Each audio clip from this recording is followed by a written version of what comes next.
প্রথমে আছে নুন হলুদ দিয়ে মাখিয়ে রাখা চাল কুমড়ো, পেঁয়াজ, টমেটো এবং কাঁচা লঙ্কা। এরপর গরম তেলে চাল কুমড়োর টুকরোগুলোকে ছেড়ে দিতে হবে।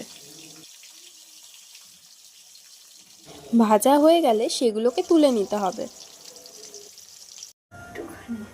এর পরবর্তীতে গরম তেলে কালো জিরে, লঙ্কা, পেঁয়াজগুলো দিয়ে লাল হয়ে যাওয়া পর্যন্ত ভেজে নিতে হবে।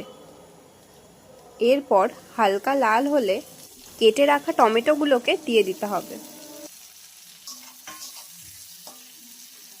এবং সামান্য একটুখানি নুন দিয়ে নাড়াচাড়া করতে হবে।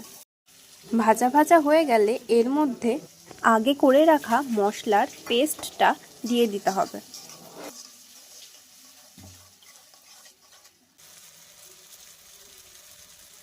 এইবার সেটিতে পরিমাণ মতো হলুদের গুঁড়ো এবং লঙ্কার গুঁড়ো দিতে হবে এবং সামান্য জল দিয়ে নাড়াচাড়া করতে হবে। আগে করে রাখা বাদামের পেস্টটা দিয়ে দিতে হবে।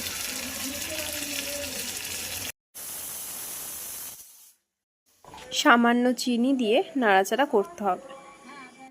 ধীরে ধীরে তেল ছেড়ে গেলে ভেজে রাখা চাল কুমড়োর টুকরোগুলোকে দিয়ে দিতে হবে।